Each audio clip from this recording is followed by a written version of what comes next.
அன்னைக்கு நைட்டு சரியா ஒரு மணி இருக்கும். தன்னோட வழக்கமான நைட் ஷிஃப்ட் பணிக்காக அந்த 28 வயது இளம்பெண் தன்னோட வீட்டுல புறப்பட்டு இருக்கிறாங்க. அப்போ அவங்களுக்கு ஒரு ஃபோன் கால் ஒன்று வருது. மறுமுனையில பேசின நபர், மேடம் நான் கேப் டிரைவர் பேசுறேன், ஆபீஸ்ல இருந்து அனுப்பி விட்டாங்க, புறப்பட்டு தயாராயிருங்க, இன்னும் கொஞ்ச நேரத்துல நான் வீட்டுக்கு வந்துடுவேன் அப்படின்னு சொல்லிட்டு அந்த நபர் சொல்றாரு. இதை கேட்டு அந்த இளம்பெண், வழக்கமா வர்ற அந்த டிரைவர் வரலையா அப்படின்னு சொல்லிட்டு கேள்வி கேட்கிறாங்க. அதற்கு அந்த நபர், இல்ல மேடம், அவர் இன்னைக்கு லீவு, அதனாலதான் ஆபீஸ்ல இருந்து என்னைய அவரோட டியூட்டிக்கு அசைன் பண்ணியிருக்கிறாங்க, இன்னும் கொஞ்ச நேரத்துல வந்துருவேன், தயாரா இருங்க அப்படின்னு சொல்லிட்டு போனை கட் பண்றாரு.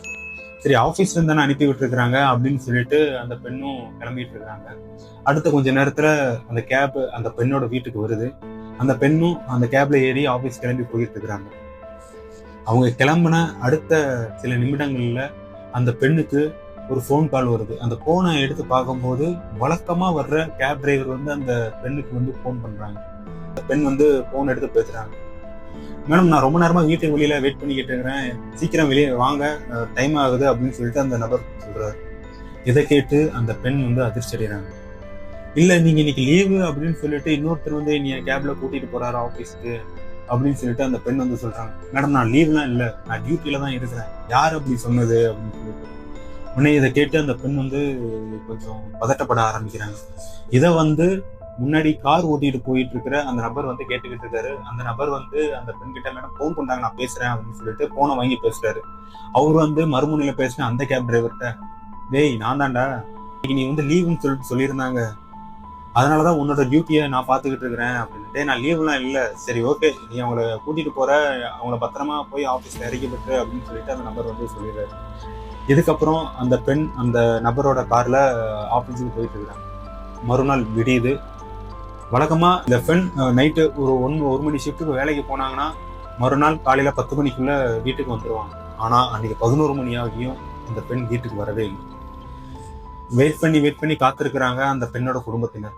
அந்த பெண் வீட்டுக்கு வராததுனால அந்த பெண்ணோட குடும்பத்தினர் அந்த பெண் வேலை பார்க்குற ஆபீஸ்க்கு கால் பண்ணி விசாரிக்கிறாங்க.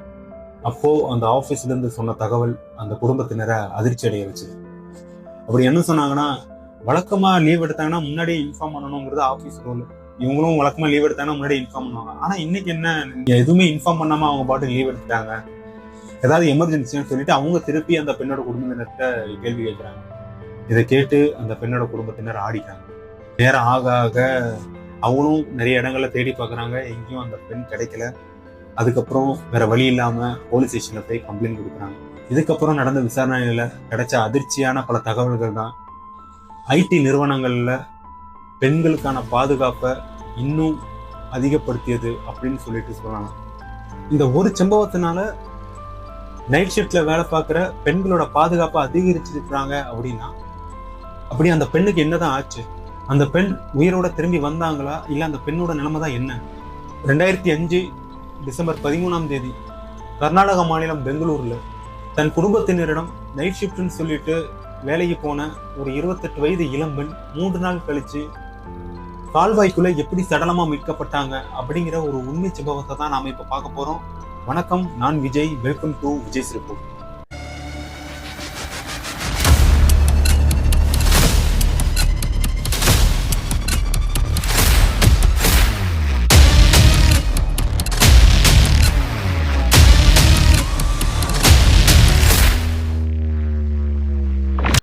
ஆயிரத்தி 1977 மே 1 கர்நாடக மாநிலம் பெங்களூர்ல பிறந்தவங்க தான் பிரதிபா. இவங்களோட அம்மா பேர் கௌரம்மா, அப்பா பேர் ஸ்ரீகாந்த் மூர்த்தி. பிரதிபா பிறந்து அடுத்த ஒரு 15 நாள்ல அவங்க அப்பா ஒரு கேஸ் ஸ்டவ் விபத்துல உயிரிழந்துட்டாங்க. கை குழந்தையா இருக்கும்போதே அவங்க அப்பா உயிரிழந்ததுனால சிங்கிள் மதரா இருந்து தன்னோட குழந்தைய அவங்க அம்மா தான் வளர்க்க ஆரம்பிச்சாங்க. இன்னொரு கல்யாணத்தை பத்தி அவங்க அந்த டைம்ல யோசிக்கவே இல்லை. தன்னோட குழந்தைய ஒரு நல்ல ஸ்கூல்ல சேர்த்து ஒரு நல்ல காலேஜ்ல சேர்த்து படிக்க வச்சு ஒரு நல்ல ஸ்டேஜுக்கு கொண்டு வந்தாங்க. அதுக்கப்புறம் தன் அம்மாவோட கஷ்டத்துலையும் தானும் பங்கெடுத்துக்கிட்டணும். இதுக்கப்புறம் அம்மாவை நம்ம வேலைக்கு அனுப்பக்கூடாது, அவங்கள வீட்டுல உட்கார வச்சு நம்ம சோறு போடணும் அப்படின்னு நினைக்க ஆரம்பிச்ச பிரதிபா ஒரு வேலைக்கு போக ஆரம்பிச்சாங்க. அப்போ வேலை பார்த்துக்கிட்டு இருக்கும் போது பவன் ஷெட்டின்னு ஒரு நபர் கூட பிரதிபாவுக்கு அறிமுகம் ஏற்படுது. நாளடைவில் அது காதலாகவும் மாறுது. 2 பேரும் காதலிக்க ஆரம்பிக்கிறாங்க. ஆனா இவங்களோட காதலுக்கு 2 பேரோட பெற்றோர்களும் எதிர்ப்பு தெரிவிக்கிறாங்க. அதுக்கப்புறம் அவங்களோட பெற்றோர்களை 2 பேரும் சம்மதிக்க வைக்கிறாங்க. ஒரு கட்டத்துல 2 பேர் பெற்றோர்களும் சம்மதிக்கிறாங்க. இவங்களுக்கு வந்து திருமணமும் பண்ணி வைக்கிறாங்க. திருமணத்துக்கு அப்புறம் பிரதிபா, அவங்க அம்மா, அவரோட கணவர் 3 பேரும் ஒரே வீட்டுல வசிக்க ஆரம்பிக்கிறாங்க. பிரதிபா எலக்ட்ரானிக் சிட்டி பக்கத்துல இருக்கிற ஹெச்பி குளோபல் சாஃப்ட்வேர் அப்படிங்கிற ஒரு பிபிஓ நிறுவனத்துல வேலை பார்க்குறாங்க. பவன் ஷெட்டி வந்து இன்னொரு ஐடி நிறுவனத்துல வந்து வேலை பார்த்துட்டு வராரு. பிரதிபாவுக்கு வந்து எப்படின்னா day shift, evening shift, night ஷிஃப்ட்னு சொல்லிட்டு ஒரு ரொட்டேஷனல் ஷிஃப்டாக தான் வந்துகிட்டு இருக்கு. அதனால சில சமயம் நைட் ஷிஃப்ட்டும் போவாங்க, டே ஷிஃப்ட்டும் போவாங்க, ஆஃப்டர்நூன் ஷிஃப்ட்டும் போவாங்க. இப்படி தான் அன்னைக்கு 2005 டிசம்பர் 13 அன்னைக்கு வந்து அவங்களுக்கு வந்து நைட் ஷிஃப்டாக இருந்தாலே நிறுவனத்துல இருந்து அந்த ஊழியர்கள் வீட்டுக்கு வந்து கேப் ரெடி பண்ணி கொடுத்துருவாங்க. அந்த கேப்லேயே அவங்க வந்து ஆஃபீஸ்க்கு அழைச்சிட்டு வர்றதும் கொண்டு போய் விட்டுறதுமா இருக்கும். அன்னைக்கு நைட் ஷிஃப்ட் மட்டும்தான் இந்த மாதிரியான ஏற்பாடுகள் வந்து நிறுவனங்கள் பண்ணி வச்சிருந்தது. டே ஷிஃப்ட்டை பொறுத்த வரைக்கும் அவங்களாகவே பேருந்துகளில் வந்துட்டு போயிட்டு இருந்தாங்க. இந்த நிலையில தான் அன்னைக்கு அவங்களுக்கு வந்து பிரதிபாவுக்கு வந்து நைட் ஷிஃப்ட், அவங்களுக்கான கேப் வரும், வந்து அவங்களை வந்து அழைச்சிட்டு போவோம். இதுக்காக அவங்க வந்து அன்னைக்கு கிளம்பிக்கிட்டு இருக்கிறாங்க. இப்போதான் நான் இன்ட்ரோல் சொன்ன சம்பவங்கள்லாம் நடக்குது. பிரதிபா வீட்டில இருந்து அந்த கேப்ல ஆஃபீஸுக்கு கிளம்பி போயிட்டு இருக்கிறாங்க. கிளம்பி போயிட்டு இருக்கும்போது தான் இந்த ஃபோன் கான்வர்சேஷன்லாம் நடக்குது. ஃபோன் பேசி முடிச்சதுக்கு அப்புறம் அந்த கேப் டிரைவர் வந்து என்ன பண்றாரு, பிரதிபாவோட போனை அவரே வச்சுக்கிட்டாரு. பிரதிபா கிட்ட திருப்பி கொடுக்கல. பிரதிபாவும் அதை வந்து திருப்பி கேட்கல. அவங்க வந்து என்ன பண்றாங்க, ஆஃபீஸுக்கு போற வரைக்கும் கொஞ்ச நேரம் கேப்ல அசந்து தூங்குறது அவங்களோட வழக்கமாவே இருக்குது. அதே மாதிரி அன்னைக்கும் அப்படியே கேப்ல அசந்து தூங்கிடுறாங்க.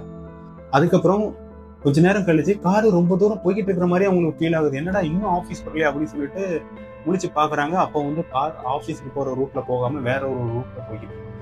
இதை பார்த்து ஷாக்கான பிரதிபா, என்னங்க ஆஃபீஸுக்கு போகாம வேற ஒரு ரூட்ல போயிட்டு இருக்கிறீங்க, எங்க கூட்டு போறீங்க அப்படின்னு சொல்லிட்டு பதட்டத்துல கேட்கறாங்க. அப்போ வந்து அந்த டிரைவர் சொல்றாரு, இல்லை மேடம், ஆஃபீஸ்ல இருந்து இன்னொரு ஸ்டாஃபையும் கூப்பிட சொல்லியிருந்தாங்க, அதனாலதான் அவங்க வீட்டுக்கு போயிட்டு இருக்கிறோம் அப்படின்னு சொல்லிட்டு. சரின்னு சொல்லிட்டு பிரதிபாவும் விட்டுட்டாங்க. அப்புறம் கார் போய்கிட்டு இருக்கு.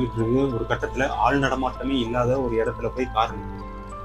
இதை பார்த்து ஷாக்கான பிரதிபா, இங்க எதுக்கு இப்போ காரை நிப்பாட்டினீங்க அப்படின்னு சொல்லிட்டு கேட்குறாங்க. அதுக்கு அந்த நபர் எந்த ஒரு பதிலும் சொல்லல. காரோட விண்டோவை க்ளோஸ் பண்றாரு. அவங்களுக்கு பிரதிபாவுக்கு இதெல்லாம் பார்க்கும்போது நிலைமை ஏதோ விபரீதமாக போகுது, ஏதோ தவறு நடக்க போகுது அப்படின்னு சொல்லிட்டு அவங்களோட உள்மனசை சொல்ல ஆரம்பிக்குது. அவங்க பதட்டத்துல இதை பத்தி வீட்டுக்கு சொல்லணும் அப்படின்னு சொல்லிட்டு போன் எடுக்க பாக்குறாங்க. அப்பதான் தெரியுது, போன் வந்து டிரைவர் கிட்ட கொடுத்தோம், அந்த நபர் உங்ககிட்ட போனை திருப்பி தரவே இல்லை அப்படின்னு சொல்லிட்டு. இதுக்கப்புறம் அந்த டிரைவர் ஃப்ரண்ட் சீட்ல இருந்து பின்னாடி பிரதிபா உட்காந்துருந்த சீட்டுக்கு அப்படியே போறாரு. பிரதிபா இதை பார்த்து ஷாக் ஆகுறாங்க. அங்கிருந்து தப்பிக்கிறதுக்காக காரோட டோரை ஓப்பன் பண்றாங்க. ஆனா அவங்களால ஓப்பன் பண்ண முடியல. காரோட டோர் நல்லா லாக் ஆயிருக்கு. உதவி கேட்டு உடனே பிரதிபா கத்த ஆரம்பிக்கிறாங்க. இதை பார்த்து அந்த நபர் மறைச்சு வச்சிருந்த கத்தி எடுத்து பிரதிபா கழுத்துல வைக்கிறார். கத்தாத, கத்துனா கழுத்தை அறுத்துருவேன் அப்படின்னு பிரதிபாவை மிரட்ட ஆரம்பிக்கிறாரு அந்த நபர். இதுக்கப்புறம் அந்த பிரதிபாவை அந்த காருக்குள்ள வச்சு அந்த நபர் சீரழிக்கிறாரு. அப்போ பிரதிபா பல வகையில அந்த நபர்கிட்ட இருந்து தப்பிக்கிறதுக்காக முயற்சி பண்றாங்க. ஆனா எதுவுமே நடக்கல. ஒரு கட்டத்துக்கு அப்புறம் எல்லாம் முடிஞ்சு பிரதிபாவை மறுபடியும் எங்கேயாவது விட்டுட்டு தப்பிச்சுட்டு போயிடலாம் அப்படின்னு சொல்லிட்டு அந்த நபர் நினைக்கிறார். அப்பதான் திடீர்னு அந்த நபருக்கு ஒரு யோசனை வருது. இவளை நம்ம இப்படியே விட்டுட்டு போனா அவன் நாளைக்கு போலீஸ்ல சொல்லி நம்மளை காட்டி கொடுத்துட மாட்டான்னு என்ன நிச்சயம், இவளை பேசாம நம்ம கொண்டுடலாம் அப்படின்னு சொல்லிட்டு அந்த நபர் ஒரு முடிவுக்கு வர்றாரு. பிரதிபாவும் இதை நான் வெளியில யார்ட்டையும் சொல்ல மாட்டேன், அட்லீஸ்ட் என் உயிரையாவது எனக்கு கூட மன்றாடி பார்க்கறா அந்த நபர்கிட்ட. ஆனா இரக்கமில்லாத அந்த நபர் பிரதிபாவை கழுத்தறுத்து அங்கேயே கொன்றாரு. கொன்னுட்டு பக்கத்துல இருக்கிற கால்வாயில வீசிட்டு போயிடுறாரு. இதுக்கப்புறம் தான் மறுநாள் காலையில ரொம்ப நேரம் ஆகியும் பிரதிபா இன்னும் வீட்டுக்கே வரலேன்னு சொல்லிட்டு அவங்க அம்மாவும் அவளோட கணவரும் தேட ஆரம்பிக்கிறாங்க. அவ வேலை பார்க்குற நிறுவனத்துக்கும் ஃபோன் பண்ணி பேசினாங்க. அங்கே வரவே இல்லை அப்படின்னு சொல்லி சொன்னதுக்கு அப்புறம் காவல் நிலையத்தில் போய் புகார் அளிக்கிறாங்க. புகாருக்கு அப்புறம் போலீஸ் வந்து தங்களோட விசாரணையை தொடங்குறாங்க. தங்களோட விசாரணையை எங்கிருந்து தொடங்குறாங்கன்னா அந்த கேப் டிரைவர்கிட்ட இருந்து தொடங்குறாங்க. அதாவது பிரதிபாவை கழுத்தெடுத்து கொண்டோம்ல அந்த கேப் டிரைவர் கிடையாது. பிரதிபாவை வந்து வழக்கமா ஒருத்தர் அழைச்சிட்டு போவார்ல அந்த கேப் டிரைவர்கிட்ட இருந்து விசாரணை தொடங்குறாங்க. அப்போ அந்த கேப் டிரைவரை வந்து அழைச்சி பேசுறாங்க. அந்த கேப் டிரைவரோட பேர் வந்து ஜெகதீஷ். இந்த ஜெகதீஷ் வந்து என்ன சொல்றாருன்னா, வழக்கமா பிரதிபாவை நான் தான் அழைச்சிட்டு போவேன், ஆனா அன்னைக்கு எங்க ஆஃபீஸ்லேயே வேலை பார்க்குற அந்த கேப் டிரைவர் நான் லீவுன்னு சொல்லிட்டு பிரதிபாவை வந்து அழைச்சிட்டு போனாரு. ஸோ நம்ம ஆஃபீஸ்ல ஒர்க் பண்ற கேப் டிரைவர் தானே, ஆஃபீஸ் தான் அழைச்சிட்டு போவார்னு சொல்லிட்டு நானும் எதுவும் பெருசா வேண்டியதில்லை, எனக்கும் பிரதிபா காணாம போனதுக்கும் எந்த சம்மந்தமும் இல்லை அப்படின்னு சொல்லிட்டு போலீஸ்ட வாக்குமூலம் கொடுக்குறாரு. ஸோ அப்போதான் போலீஸ் வந்து ஒரு திட்டம் போடுறாங்க. எப்படியும் அந்த நபர் ஷிஃப்ட்டுக்கு ஆஃபீஸ்க்கு வந்து தானே ஆகணும். இப்போ ஆஃபீஸில் வச்சு நாம அவரை கையும் களவமாக பிடிச்சிடலாம் அப்படின்னு சொல்லிட்டு போலீஸ் வந்து பார்த்துக்கிட்டு இருக்கிறாங்க. அப்பதான் போலீஸ்க்கே ஒரு ட்விஸ்ட் வைக்கிறாரு அந்த நபர். அவர் வந்து தன் வேலை பார்க்குற நிறுவனத்துக்கு கால் பண்ணி, இன்னைக்கு எனக்கு உடம்பு சரியில்லை, அதனால இன்னைக்கு என்னால் வேலைக்கு வர முடியாது, நான் லீவ் எடுத்துக்கிறேன் அப்படின்னு சொல்லிட்டு லீவ் பெர்மிஷன் கேட்குறாரு. ஸோ இதுக்கப்புறம் போலீஸ் வந்து என்ன நினைக்கிறாங்கன்னா, வெயிட் பண்ணி பிரயோஜனம் கிடையாது, நம்ம டைரெக்டா அவரோட இடத்துக்கே போய் நம்ம அவரை அரெஸ்ட் பண்ணிடலாம் அப்படின்னு சொல்லிட்டு முடிவு போறாங்க. ஆக்சுவலா அந்த நபர் வந்து கர்நாடகா மாநிலம் பெங்களூர் பக்கத்தில் இருக்கிற அணைக்கல் அப்படிங்கிற ஒரு பகுதியில தான் வசிச்சுக்கிட்டு வர்றாரு. ஸோ போலீஸ் வந்து அங்க போய் அந்த நபரை அரெஸ்ட் பண்ணி வந்து விசாரிக்கிறாங்க. விசாரிக்கும் போது அந்த நபர் வந்து போலீஸ் என்ன சொல்றாருன்னா, பிரதிபானா எனக்கு யாருன்னே தெரியாது, நானா நேற்று நைட்டு எந்த ஷிஃப்ட்டுக்கும் போகல, எனக்கு உடம்பு சரியில்லை, நான் வீட்டிலே தான் இருந்தேன் அப்படின்னு சொல்லிட்டு போலீஸ் வாக்குமூலம் கொடுக்குறாரு. ஆனா பிரதிபா கடைசியா போன்ல யார்ட்டெல்லாம் பேசியிருந்தா அப்படிங்கிற தகவல்கள் எல்லாத்தையும் போலீஸ் வந்து முன்கூட்டியே சேகரிச்சு வச்சிருந்தாங்க. ஸோ இதை வச்சு போலீஸ் இனிமேல் இவனை வந்து இப்படி விசாரிச்சா வேலைக்கு ஆகாது, நம்ம பாணியில விசாரிச்சாதான் சரிப்பட்டு வரும் அப்படின்னு சொல்லிட்டு அந்த நபரை போலீஸ் அவங்களோட பாணியில விசாரிக்க ஆரம்பிக்கிறாங்க. இதுக்கப்புறம் தான் அந்த நபர் பேச ஆரம்பிக்கிறாரு. என்ன சொல்றாருன்னா, பிரதிபாவை நான் தான் அழைச்சிட்டு போனேன், ஆனா இப்போ பிரதிபா உயிரோட இல்லை அப்படின்னு சொல்லும் போது போலீஸ் அதை கேட்டு அதிர்ச்சி அடைஞ்சுக்கிட்டாங்க. பிரதிபா உயிரோட இல்லைன்னா அவளை என்ன பண்ண, அவளோட உடலை எங்க அப்படின்னு சொல்லிட்டு கேட்குறாங்க.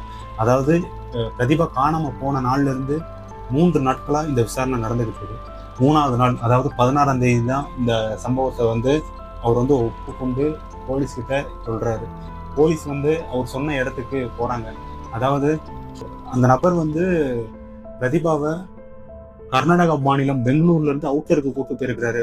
அதாவது அஞ்சனாபுரா லே அவுட் அப்படிங்கிற ஒரு பகுதி, ஆள் நடமாட்டம் இல்லாத ஒரு பகுதி காலேஜ் போய் தான் அந்த பிரதிபாவை வந்து அவர் ரேப் பண்ணியிருக்கிறாரு. அப்புறம் அங்க அவளை கொலை பண்ணி பக்கத்துல இருக்கிற ஒரு கால்வாயில உடலை வீசிட்டு போயிருக்கிறாரு. ஸோ அந்த இடத்துக்கு போலீஸ் போறாங்க. அங்க பிரதிபாவோட உடல் டீகம்போஸ் ஆன நிலையில, அதாவது அழுகின நிலையில பிரதிபாவோட உடல் கண்டெடுக்கப்பட்டது. பக்கத்துல யாருமே இல்லை அப்படிங்கிறதுனால அவளோட உடல்ல இருந்து வர்ற துர்நாற்றம் வெளியில யாருக்கும் தெரியாமே இருந்திருக்குது. ஸோ போலீஸ் வந்து அதுக்கப்புறம் அந்த உடலை கைப்பற்றி பிரேத பரிசோதனைக்காக அனுப்பி அந்த நபரை வந்து அரெஸ்ட் பண்ணி மறுபடியும் விசாரிக்கிறாங்க. எதுக்காக நீ பிரதிபாவை கொன்ன அப்படின்னு சொல்லிட்டு சில விசாரணைகளை வந்து மேற்கொள்றாங்க. அப்போ அந்த நபர் சொன்ன காரணம் தான் ஒட்டுமொத்த பெங்களூரையும் அதிர்ச்சியடைய வச்சது அப்படின்னு சொல்லிட்டு சொல்லலாம். அவர் வந்து என்ன சொல்றாருன்னா, நான் வந்து ஒரு கேப் டிரைவர், என் மனைவி 7 மாதமா பிரெக்னெண்டா இருக்கிறாங்க, அதனால 7 மாதமா என் மனைவி கிட்ட எந்த ஒரு உடல் ரீதியான உறவுகளும் என்னால் வைக்க முடியல. இதனால எனக்கு சபலங்கள் ஏற்பட்டுச்சு. என்னோட ஆசைகளை தீர்க்கிறதுக்காக என்ன பண்ணலாம்னு யோசிச்சேன். அப்பதான் நான் வேலை பார்க்குற ஆஃபீஸ்ல நிறைய பெண்கள் இருக்கிறாங்க, அவங்கள கடத்திட்டு போய் அவங்க கிட்ட என்னோட ஆசையை தீர்த்துக்கலாம்னு நினைச்சேன். அப்படிதான் பிரதிபா விஷயத்துல நடந்தது. ஆக்சுவலா நான் பிரதிபாவை தொடர்பு கொள்றதுக்கு முன்னாடியே 2 பெண்களுக்கு வந்து தொடர்பு கொண்டிருந்தேன். அதுல ஒரு பெண்ணை வந்து நான் கூப்பிட போகும்போது அவங்க வந்து முன்கூட்டியே ஆஃபீஸ்க்கு கிளம்பி போயிட்டாங்க. அதனால அந்த ஒரு பிளானை விட்டுட்டேன். அடுத்தது இன்னொரு பொண்ணை வந்து நான் கால் பண்ணேன். அவங்க வந்து வீட்டுக்கு வர சொல்லியிருந்தாங்க. இருந்தாலும் அவங்க வீடு அட்ரஸ் தெரியாம நான் திரும்ப அவங்களுக்கு கால் பண்ணி கேட்டதுனால சந்தேகம் அடைஞ்ச அவங்க, இல்லை நான் வந்து நானாவே போய்க்கிறேன், எனக்கு கேப் வேண்டாம் அப்படின்னு சொல்லிட்டாங்க அப்படின்னு சொல்லிட்டு அந்த நபர் சொல்றாரு. இவங்க 2 பேர்த்தையும் தொடர்பு கொண்டதுக்கு அப்புறம் தான் 3ஆவதா நான் வந்து பிரதிபாவை தொடர்பு கொண்டேன். ஆனா அவங்களுக்கு என் மேல எந்த ஒரு சந்தேகமும் வரல. நான் அவங்க முன்னாடி சந்தேகப்படும்படியா எதுவும் நான் பேசவும் செய்யல. நான் வண்டியில போய்கிட்டு இருக்கும்போது அவங்கள பார்த்து என்னோட ஆசைகள் இன்னும் அதிகமாக ஆரம்பிச்சது. அதனாலதான் அவங்க கிட்ட அந்த மாதிரி நடந்து அவங்கள வந்து நான் கொலையும் பண்ணிட்டேன். ஆக்சுவலா வெளியே இதை பத்தி சொல்லிடக்கூடாது அப்படிங்கிற ஒரு பயத்துல தான் அவங்கள வந்து நான் கொலை பண்ணிட்டேன் அப்படின்னு ஒரு காரணத்தை போலீஸ் கிட்ட சொல்லும் போது போலீஸ் ஷாக் ஆகி இருக்கிறாங்க. இந்த மாதிரியான ஒரு காரணத்துக்காக இல்லாம ஒரு நபர் ஒரு பெண்ணை கொலை பண்ணுவாரு அப்படின்னு சொல்லிட்டு போலீஸே யோசிக்க வைக்குது. அப்போ வந்து போலீஸ் ஒரு விஷயத்த கேட்குறாங்க, நீ எப்படி எல்லாரோட கான்டாக்ட் நம்பரையும் எடுத்த அப்படின்னு சொல்லிட்டு கேட்குறாங்க. அப்போதான் அந்த நபர் சொல்றாரு, என்னோட அலுவலகத்துல நைட் ஷிஃப்ட்டுக்கு வர்ற பெண்களோட டீட்டெயில்ஸ்லாம் இருக்கும், அவங்களோட அட்ரஸ்லாம் இருக்கும், அந்த அட்ரஸ் கான்டாக்ட் நம்பரை எடுத்து தான் நான் வந்து அவங்களுக்கு கால் பண்ணேன். ஆக்சுவலா இந்த திட்டத்தை வந்து நான் ரொம்ப நாளா திட்டிக்கிட்டு இருந்தேன். ரொம்ப நாளுக்கு அப்புறம் இப்போதான் நான் அதை வந்து செயல்படுத்தினேன் அப்படின்னு சொல்லிட்டு போலீஸ் கிட்ட விசாரணையில அந்த நபரை போய் சொல்றாரு. ஸோ இதுக்கப்புறம் விசாரணை தொடர்ந்து போயிட்டே இருக்கு. கோர்ட்டுக்கு இந்த கேஸ் வருது. கோர்ட்ல ஜட்ஜ் விசாரிக்கும் போது ஜட்ஜு முன்னாடி இந்த நபர் ஒரு ட்விஸ்ட் அடிக்கிறார். அதாவது என்னன்னா, போலீஸ் தான் என்னை அடிச்சு துன்புறுத்தி இப்படி பேச வச்சாங்க, எனக்கும் இந்த கொலைக்கும் எந்த சம்பந்தமும் இல்லை அப்படின்னு சொல்லிட்டு அந்த நபர் சொல்றாரு.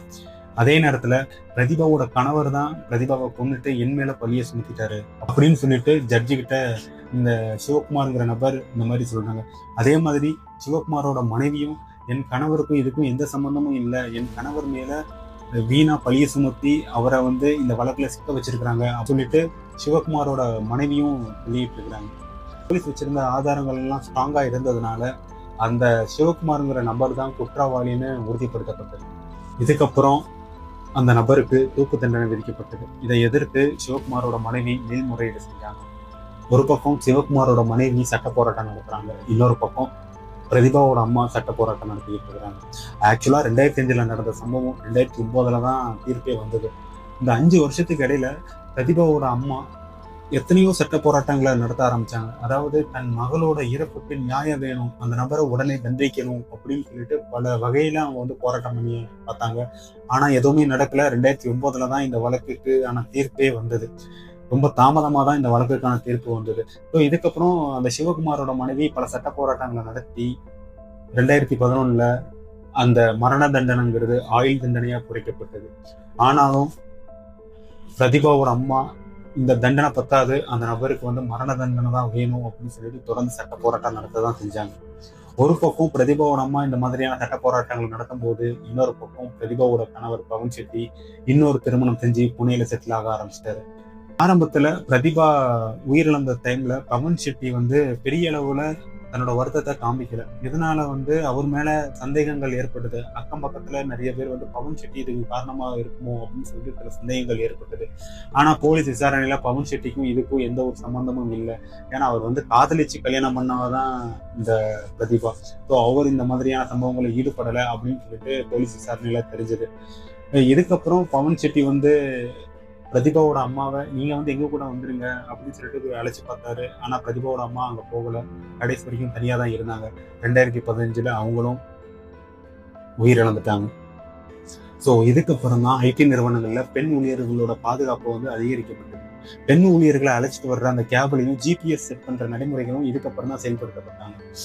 அதே நேரத்துல பெண் ஊழியர்கள் வர்ற கேபிளையும் பிரைவேட் செக்யூரிட்டிஸும் ஏற்படுத்தப்பட்டது. பிரதிபா இன்னைக்கு உயிரோட இல்லை, ஆனா அவர் மூலமா நிறைய பெண்களுக்கு இன்னைக்கு பாதுகாப்பு கிடைச்சிருக்கு. அதே நேரத்துல இது மாதிரியான சம்பவங்கள் நம்ம நாட்டுல நடக்கல அப்படின்னு சொல்லவும் முடியாது. நம்ம நாட்டுல இந்த மாதிரியான சம்பவங்கள் தொடர்ந்து நடந்துகிட்டு தான் வருது. அதுக்கு காரணம் பெண்களுக்கு எதிரான வன்முறைகளில் ஈடுபடுறவங்களுக்கு கடுமையான தண்டனைகள் கொடுக்கப்படாததுதான். என்னைக்கு பெண்களுக்கு எதிரான வன்முறைகளில் ஈடுபடுறவங்களுக்கு கடுமையான சட்டங்கள் கொண்டு வரப்படுதோ, கடுமையான தண்டனைகள் விதிக்கப்படுதோ, அன்னைக்குதான் இது போன்ற சம்பவங்கள் நடைபெறாது. இது போன்ற கருத்துக்களை பலரும் வலியுறுத்திட்டு தான் வராங்க. ஆனா கடுமையான சட்டங்கள் தான் இன்னும் வந்த மாதிரி இல்லை. இது போன்ற ஒரு உண்மை சம்பவத்தை தொடர்ந்து பார்ப்பதற்கு விஜய் ரிப்போர்ட்ஸ் யூடியூப் சேனலை சப்ஸ்கிரைப் பண்ணுங்க, லைக் பண்ணுங்க, ஷேர் பண்ணுங்க. வேறொரு உண்மை சம்பவத்துடன் உங்களை நான் சந்திக்கிறேன். நன்றி, வணக்கம்.